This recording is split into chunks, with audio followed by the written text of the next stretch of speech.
Sir ఇటు actually ఈ film చేస్తున్నారన్నప్పుడు ఒక 80 పేజెస్ బుక్ ఒకటి దొరికింది నాకు. హల్గలియా బేడారు అని చెప్పి ఒక బుక్, ఒక 80 పేజెస్ బుక్ ఒకటి దొరికింది పీడిఎఫ్. గూగుల్ లెన్స్తో మొత్తం చదివాను నేను బుక్. ఆ బుక్లో ఏంటంటే చాలా ఫస్ట్లీ వెరీ ఇంట్రెస్టింగ్ కాన్సెప్ట్, చాలా మంచి ఐడియా పిక్ చేసుకున్నారు. అండ్ ఆ క్లైమాక్స్ వచ్చేటప్పటికి very emotional and moving climax. ఆ 19 మెంబర్స్కి అది ఏం జరిగింది లాస్ట్లో అనేది చాలా మూవింగ్ క్లైమాక్స్. అది సినిమాటిక్గా ఎలా ట్రాన్స్లేట్ చేశారు, ఎలా ఉండిపోతుంది ఆ ఎక్స్పీరియన్స్?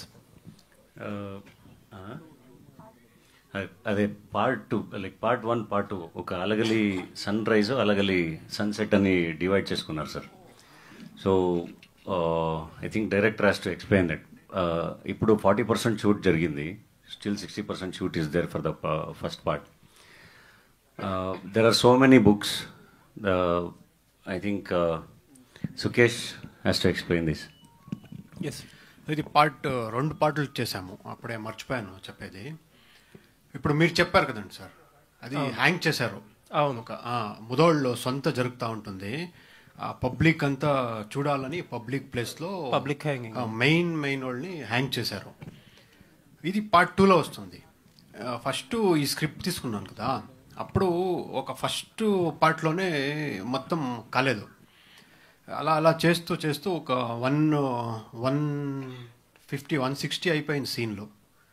మరి సీన్లు అయిపోయింది, మళ్ళీ ఇలా అవ్వదు, ఒక 2.5, 2:45 అలా ఉండాలి డ్యూరేషన్ అని మొత్తం ఒక ఫస్ట్ పార్ట్కి ఏమి వాళ్ళ ఫౌండేషన్, అలగలి బేడాస్ ఫౌండేషన్ వేసాము. అది ఫస్ట్ పార్ట్లో వస్తుంది. పార్ట్ 2లో మీరు చెప్పారు కదండి సార్, మొత్తం ఆ పార్ట్లో వచ్చేసి. సో ఫస్ట్ పార్ట్ ఎక్కడ ఎండ్ అవుతుందండి? ఫస్ట్ పార్ట్ ఒక బ్రిటిష్ ఆఫీసర్ని ఇచ్చేస్తారు, అక్కడ ఎండ్ అవుతుంది సార్. ఒక బ్రిటిష్ ఆఫీసర్ దగ్గర గొడవ స్టార్ట్ అవుతుంది, ఓకే, అక్కడ ఎండ్ చేస్తారు. సో ఫస్ట్ 2 పార్ట్స్ ఫిల్మ్ ఎప్పుడు, అంటే ఏమన్నా గ్యాప్తో రిలీజ్ అవుతుందా? లైక్ ఎంత గ్యాప్లో రిలీజ్ అవుతుంది ఏంటి, what is that plan? 1 year అన్న కావాలండి. Okay, all the best sir, looking forward. Thank you sir. Dhananjay గారు, హాయ్ అండి. గ్లిమ్స్ చాలా బాగున్నాయి, మీ attire is like very good. So like ఎలాంటి హోంవర్క్ మీరు చేశారు ఈ క్యారెక్టరైజేషన్ని బిల్డ్ చేయడానికి? ఎందుకంటే because it is all about history, you don't know how they look, you don't know exactly how they appear, ఇదంతా తెలియదు కదా. So what kind of homework you did to improve this character? All thanks to my team, the director's research and the script, the writing and everything. It contributes because there will be no reference. What we read, what we listen, and there are so many books about Halagali and they speak so much about Jadaga. So with all this, we have built the character. So for this transformation, how many days you have taken, sir? It's a continuous effort. We have to keep doing. Like before I did a gangster role, I had big stomach and everything. I was huge when I was doing Jal Reddy. So I had to thin down, so I had to work on my body. So it's a continuous process. All the very best. And Sukesh గారు చెప్పండి sir, actually మీరు ఇదంతా story మేము చూశాను, అక్కడికి వెళ్ళి రాసుకున్నానని చెప్పారు కదా సార్, ఎంత ఒరిజినాలిటీని మీరు చూపిస్తున్నారు? Is there any fiction you are adding to it? And culture కావచ్చు, డ్రెస్సింగ్ స్టైల్ కావచ్చు, ఎగ్జాక్ట్లీ వాట్ దే వేర్ అన్నది మీరు ఇక్కడ ప్రజెంట్ చేస్తున్నారా, లేదంటే any of the fiction imaginary things కూడా ఉన్నాయా? ఇప్పుడు ఆ సబ్జెక్ట్ తీసుకున్నాను కదా మేడం, ఆ సబ్జెక్ట్లో ఆ సీన్లంతా కమర్షియల్గా కొంచెం ఫిక్షన్ కూడా యాడ్ చేసి ఆ ఓన్ రియల్ స్టోరీకి ఎక్కడ డ్యామేజ్ కాకుండా నీట్గా చూసుకొని ట్రావెల్ చేస్తాను. ఆ స్క్రీన్ ప్లే అంతా మేడం. సో ఫిక్షన్ కూడా ఉంది? ఉంది madam. Okay, all the very best. Dhananjay గారు సార్, అంటే కొంచెం ఈ ఫస్ట్ లుక్ కాకుండా ఒక విత్ ఎవర్ ప్రొడ్యూసర్ పర్మిషన్స్తో కొన్ని సీన్స్ చూసాం మేము, అవి వెరీ మచ్ ఇంప్రెస్డ్ సార్. అంటే సప్తమి గారు, మీరు both are killed that part అనమాట. చాలా అథెంటిక్గా రస్టిక్గా ఉన్నారు. So very impressive and good luck sir. అంటే you have, I think you have winner in your hand అనిపిస్తుంది. Thank you, sir. Once again, like Saptami said, when we go to sets, set will be so authentic, and the properties, everything will be so authentic. They are trying so hard to uh, uh, get that authenticity on screen. So as actors, we'll be very happy, and even we want to give 100% because they are working on it so much. సప్తమి గారు, your transformation is really amazing, madam. I watched one or two scenes, showreel, your producer shows to me. He's not showed it to me only. So we got shocked about your performance and your look, and way you carrying that character is really superb, and you got అంటే you got much appreciation after your look release. Thank you so much. What is your connection with this team and your connection with that character, Hunni character? Yes. Hunni. I think like when it comes to any character that is especially is 1857, 100 odd years before I was born, it's very difficult to take, for example, if you do a real life character that is present now, you have somebody to give you some input. But here I think we completely depend upon what the director wants, and I think he's looking for very, very the characterizations or how they're putting the shots, it's very close-up shots that they are using. So I think the impact is more, and as an artist, when they're doing such, dead close-up shots, it puts you also in a space where you need to work much harder to portray that emotion to the audience. And I mean, with the language and after, I've been an athlete all my life, but after I entered into cinema, a lot of directors used to say, I had a very masculine walk. So I used to get that input of, just let's try the feminine walk. So now it's become that. So I started getting, that started incorporating in me, the femininity and that walk.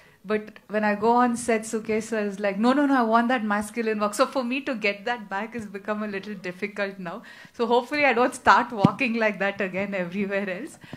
So it's a very, it has its femininity, the character. It's very feminine, but it also has a little bit of masculinity in that character. So it's fun to play such a strong character who's been such a great part in history. Tell me about your stunts. I've done a few. I have more to go. I think what the stunts that I've done is not even 10%. I have so much more to do when it comes to the script.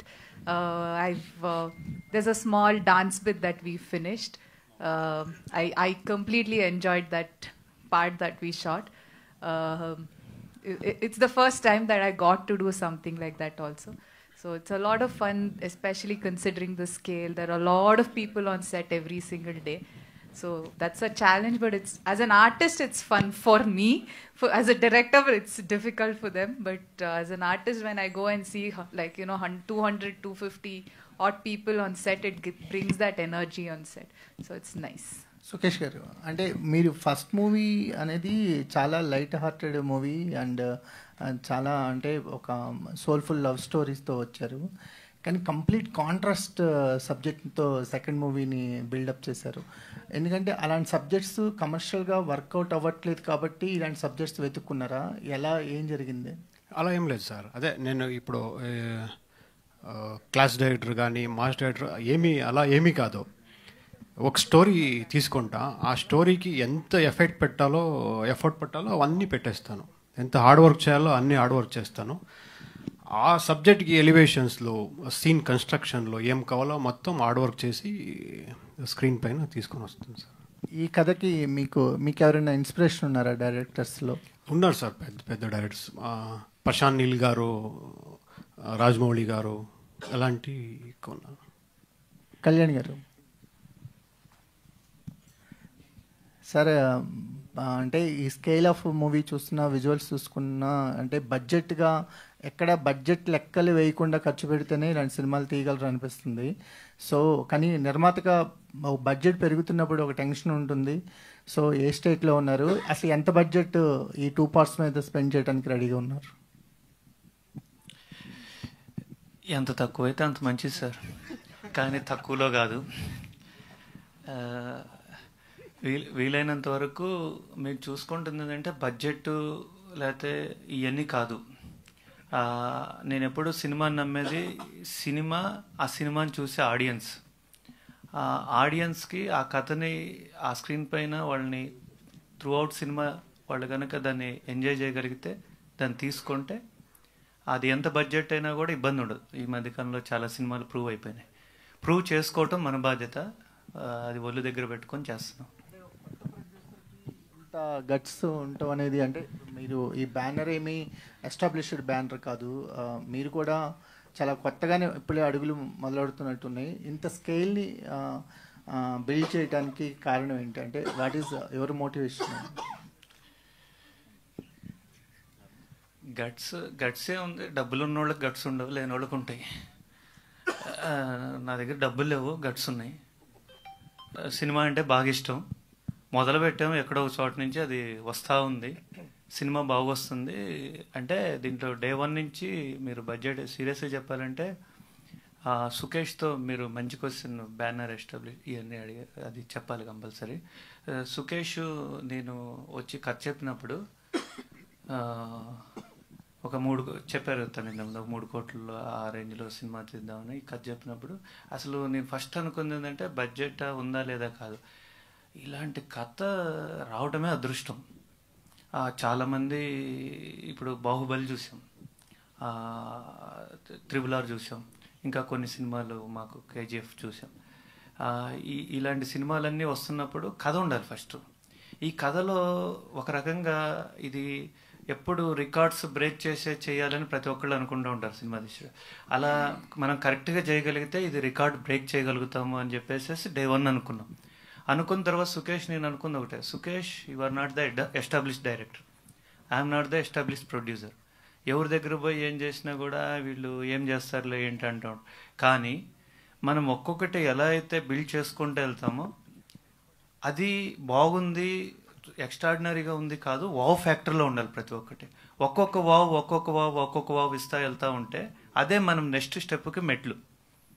అలా మనము goal reach కాగలుగుతాము అని చెప్పేసి first కథ మీద focus చేసాం, తర్వాత making మీద focus చేసాం, తర్వాత వీటన్నిటిని నమ్మి ఈ కథని వీటన్నిటిని నమ్మేసేసి మంచి టెక్నీషియన్స్ దొరికారు, మంచి యాక్టర్స్ దొరికారు. ఇలా ఒక్కొక్కటి బిల్డ్ అవుతూ వచ్చినాయి. సో అదే గట్స్ సార్, మేము చేసే వర్కే మా గట్స్. సార్ ఇప్పుడు పార్ట్ 1 పార్ట్ 2 స్ట్రాటజీలు ఎలా మారిపోయాయంటే పార్ట్ 1 పార్ట్ 2 అని చెప్తారు, కానీ పార్ట్ 1 హిట్ అయితేనే పార్ట్ 2కి ఫోకస్ చేస్తారు. పార్ట్ 1 రిజల్ట్ని బట్టి పార్ట్ 2 ఉంటుందా, లేదంటే 2 సైమల్టేనియస్గా షూట్ చేస్తారా? సార్ ఇది చాలా బాధ్యతతో కూడిన విషయం. సినిమా బడ్జెట్లు, హిట్లు, ఫ్లాప్లు అనే దానికంటే ఒక హిస్టరీని స్క్రీన్ మీదకి తీసుకొని వస్తూ ఉన్నాం. ఒక అన్టోల్డ్ స్టోరీ, ఒక ప్రాంతంలో, ఆ ప్రాంతం అంటే ఇది ఒక కర్ణాటక, ఇంతకుముందు చెప్పడం మర్చిపోయాను, ఈ క్వశ్చన్కి కూడా అది యూజ్ అవుతుంది. ఇది వచ్చేసేసి ఉత్తర కర్ణాటక భాగంలో బాగల్కోట్ డిస్టిక్ ముదోళ తాలూకులో హలగలి అనేది ఒక విలేజ్.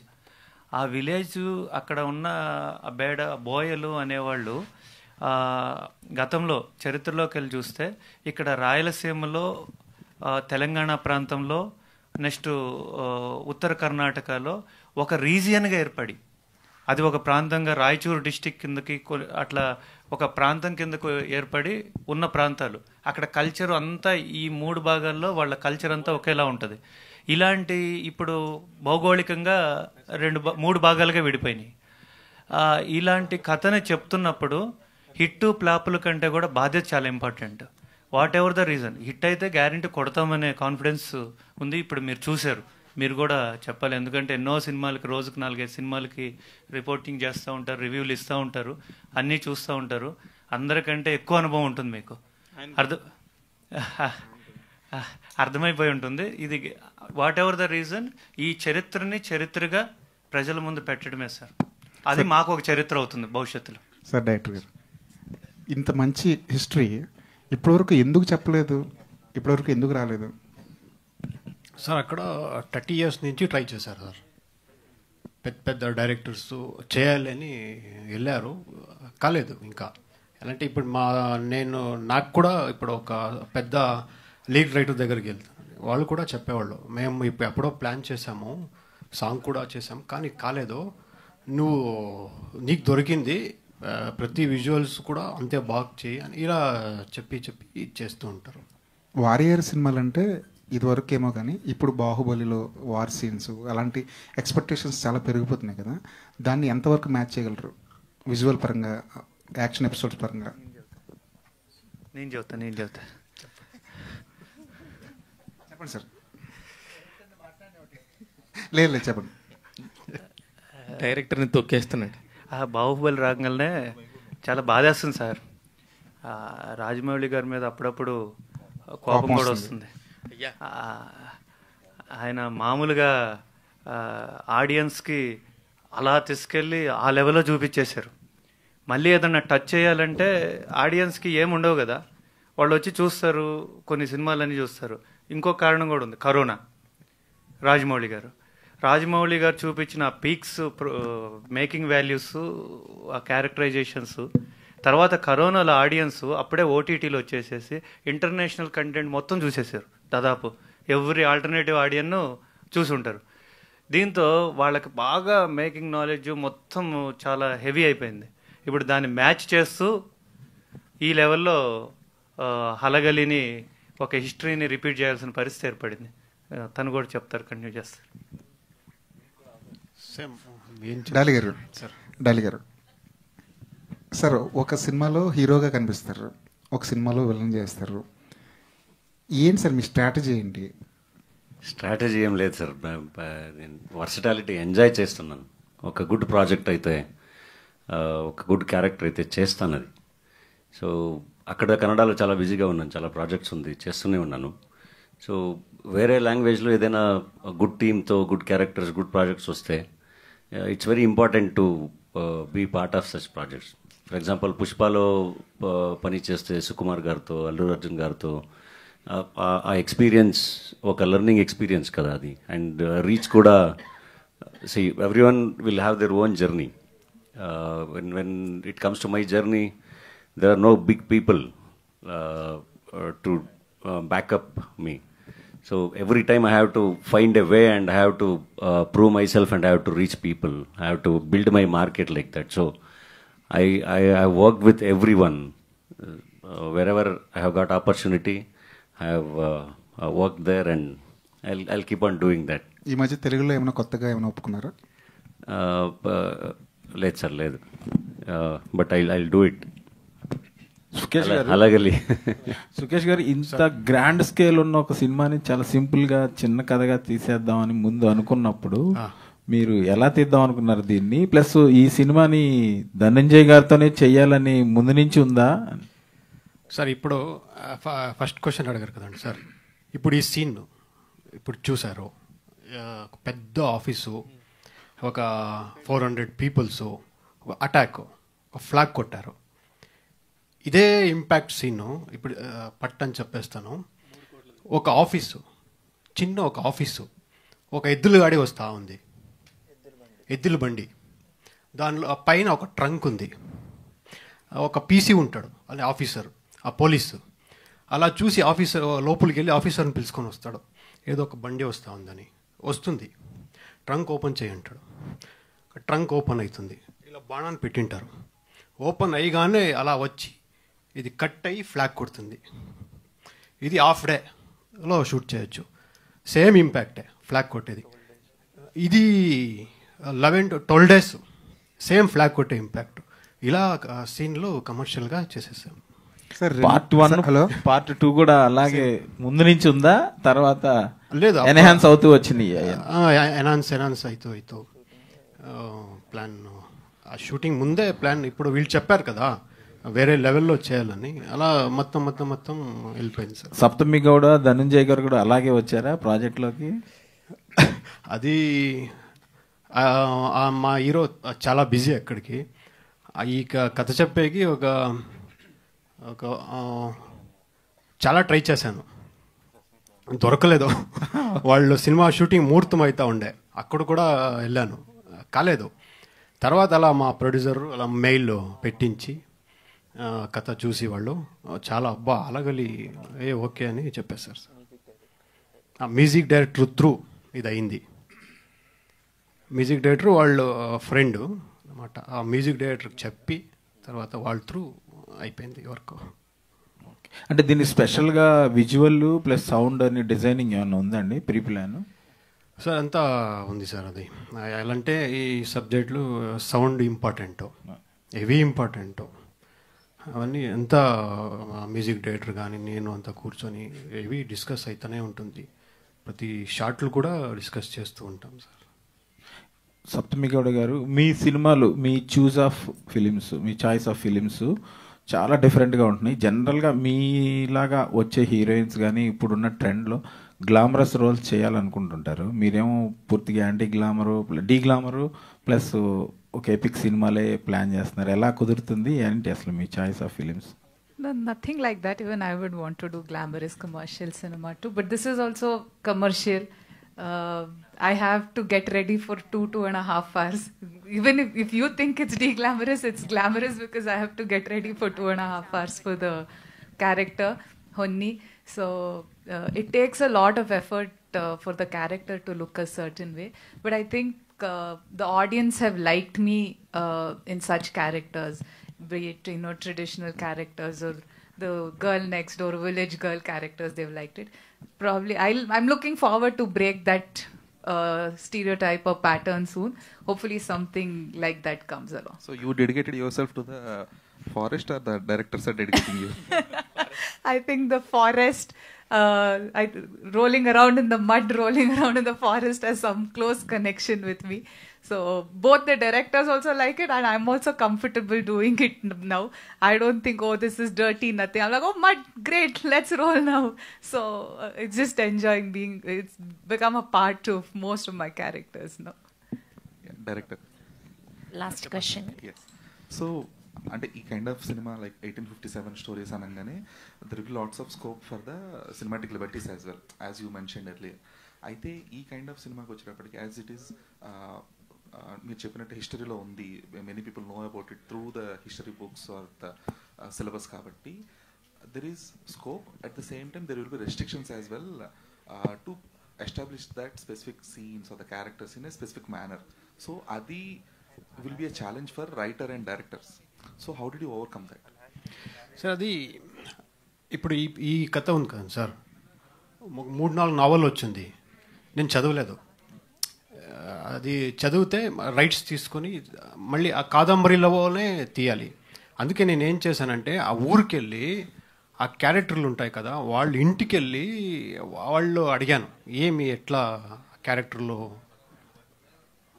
అని అడిగి ఆ క్యారెక్టర్లో బిల్డప్ చేశాను. వాళ్ళు ఎక్కడెక్కడ అటాకులు చేశారు, మళ్ళీ అక్కడ ఒక మెయిన్ ఆ ఊర్లో మెయిన్ ఒక పర్సన్ ఉండేవాడు, వాంది ఏం క్యారెక్టరు, వాళ్ళు ఎలా అటాకులు చేశారు అవన్నీ రాసుకున్నా. ఒక పెద్ద ఆయన ఉన్నాడు ఇప్పుడు కూడా, ఆయన అంతా చెప్పాడు. తర్వాత మా లెసన్లో కూడా ఉంది అది, అవన్నీ చదివి చేశాను. నవల్కు చదవలేదు. చెప్పారు నాకు మూవీ రిలీజ్ అనౌన్స్ అయింది కదా, అప్పుడు నాది ఇస్తాను నేను ఇస్తాను అని చెప్పాను, నేను చదవలేదు. కానీ కొన్ని సినిమాలు పర్టికులర్గా ఇట్లాంటి ఒక అట్మాస్ఫియర్, అంటే మీకు ఉత్తర కర్ణాటకలో జరిగిన ప్రాంతం ఉంది కాబట్టి, మొన్న ఈ మధ్య కాంతార దక్షిణ కర్ణాటక సంబంధించిన స్టోరీ కాబట్టి హిట్ అయింది. అది హిట్ అయిన తర్వాత మీకు ఈ మొమెంటం వచ్చిందా, లేకపోతే ముందు నుంచే ఉండిందా? లేదు సార్, అలా ఏం లేదు. అంటే ఏం లేదు, ఒక పర్టికులర్ పార్ట్కి సంబంధించిన సినిమాలు ఎప్పుడైనా సరే ఆ ప్రాంతానికి సంబంధించిన వాళ్ళే చూస్తారు, ఇష్టపడతారు కూడా. కానీ మీరు ఎన్ని లాంగ్వేజెస్లో చేస్తారని చెప్పి మొన్న ప్రొడ్యూసర్ గారు చాలా గట్టిగా చెప్పారు, ఇంగ్లీష్లో కూడా చేస్తున్నామని చెప్పారు. ఇప్పుడు పాన్ ఇండియన్ ఫిలిమ్సే కాకుండా ఇంగ్లీష్లో కూడా చేద్దామనే అంత ధైర్యం ఎక్కడి నుంచి వచ్చింది? అంటే అది ఆ స్వాభిమానం సార్, ఆ సబ్జెక్టు వాళ్ళ స్వాభిమానం, ఆ పోరాటాలు అవి ఇంకా నెక్స్ట్ లెవెల్, ఇంకా రీచ్ ఎక్కువ కావాలి, వేరే కంట్రీలో కూడా కావాలి. ఒక చిన్న విలేజ్, ఒక ఫస్ట్ అటెంప్ట్ బ్రిటిష్ వాళ్ళ పైన చేశారు కదా, ఓన్లీ వేటగాళ్ళు, వాళ్ళు చదివిండే వాళ్ళు కాదు, ఏమీ లేదు. అది ఎలా ఐడియాలు వచ్చేసింది, వాళ్ళ నెక్స్ట్ లెవెల్కి రీచ్ చేయాలి వరల్డ్ వైడ్ అని. సార్ యార్లగడ్డ శ్రీనివాస్ గారు, సార్ హ్యాపీ బర్త్డే సార్. మీ బర్త్డే సందర్భంగానే నాకు తెలిసి హలగలి ప్రెస్ మీట్ చేశారు ఇవాళ నాకు తెలిసి. దీనికంటే ఆయన డబ్బులు లేవు అంటున్నారు, ప్రతిసారి టాపిక్ వచ్చినప్పుడల్లా యార్లగడ్డ శ్రీనివాస్ గారు అని చెప్పి మాట్లాడుతూ ఉన్నారు మొన్న ప్రెస్ మీట్లో బెంగళూరులో. అందుకని మీ విశిష్టత ఏందో ఆయన ఆ రోజు చెప్పకనే చెప్పారు. ఆయన డబ్బులు లేవు అన్న ప్రతిసారి నాకు మీరే గుర్తు వస్తున్నారు. మీరు ఎంత పెట్టారు సార్? మీరెంత పెట్టి, అంటే ఐ మీన్ చేస్తున్నారు కదా, ఇప్పుడు 40% అయిపోయింది. సినిమా రిలీజ్ ఎప్పుడంటే దసరా కంటే ఈ దసరాకి అనుకున్నాను నేను, నెక్స్ట్ దసరాకి అని చెప్తున్నారు. నెక్స్ట్ దసరాకి కళ్యాణ్ గారు చెప్పమనండి సార్. అదేం లేదండి, జస్ట్ సపోర్ట్ చేస్తున్నాం అంతే. కానీ మీ గురించి చాలా గొప్పగా చెప్పారు సార్. ఆ రోజు కూడా బెంగళూరులో మాట్లాడిన ప్రతిసారి కూడా మాకు తెలుగులో ఇంకొక ప్రొడ్యూసర్ ఉన్నాడు, ఆయనే ప్రజెంట్ చేస్తా ఉన్నాడు అని చెప్పారనమాట ఆ రోజు. థ్యాంక్ యూ అండి. థ్యాంక్ యూ టు జస్ట్ అంటే యాక్చువల్గా తాజ్మహల్ కట్టాలంటే చాలా చేతులు కావాలండి. కొన్ని అద్భుతమైన సినిమాలు బయటికి రావాలంటే చాలా వెనక నుంచి సపోర్ట్లు కావాలి. ఆయన ఫస్ట్ వెనక నుంచి సపోర్ట్ ఇచ్చాడు. ఒక నేచర్ ఉంటుంది కదా, ఎప్పుడు కూడా బాగా మనం హెల్ప్ తీసుకొని వాళ్ళని వెనకే నెట్టేయకూడదు. నా పాలసీ. ఆయన వెనక నుంచి లాక్కొచ్చి ముందు కూర్చోబెట్టాం. ఆయన ఏమి బ్లాక్ మనీ వ్యక్తి కాదు. సాఫ్ట్వేర్ కంపెనీలు బాగా, అమెరికాలో ఒక 4 కంపెనీలు, ఇక్కడ ఒక 4 కంపెనీలు పెట్టుకొని అంతా వైట్లోనే ఉన్నాడు. నీకేమవుతుంది రాయ బాబు అని చెప్పేసి ఇంకా ఎక్కువ భయపడుతుంటే మా జిఎస్టీ కమిషనర్ గారు కర్ణాటక, ఆయన కూడా ఉన్నాడు, నీ అకౌంట్స్ చూపి నీకేం ఇబ్బంది లేదంటేనే రా అని చెప్పాను. బాలకృష్ణ గారు మీరు అక్కడ గ్లిమ్స్లో లేకపోయి ఉండొచ్చు, కానీ ఒక మీ సినిమాకి సంబంధించి హలగల్లి మీద విపరీతమైన ప్రేమ పెరగడానికి కారణం మాత్రం ఆఫ్టర్ ప్రెస్ మీట్ కళ్యాణ్ చక్రవర్తి గారు ఇచ్చిన ఒక 20 minutes గ్లిమ్స్ అండి. అందులో మీ క్యారెక్టర్ చూసి హ్యాట్స్ ఆఫ్ టు యూ అనిపించింది. చాలా మంచి క్యారెక్టర్ చేస్తున్నారు బాలకృష్ణ గారు. ఆల్ ది వెరీ బెస్ట్ అండి. Thank you so much to all our media people, and thank you to the whole team of Halagali. Soon theaters lo malli kaluddam. Yes, and we have a dinner andi, media వాళ్ళందరినీ కూడా dinner చేయవలసిందిగా request చేస్తున్నాం. Thank you so much.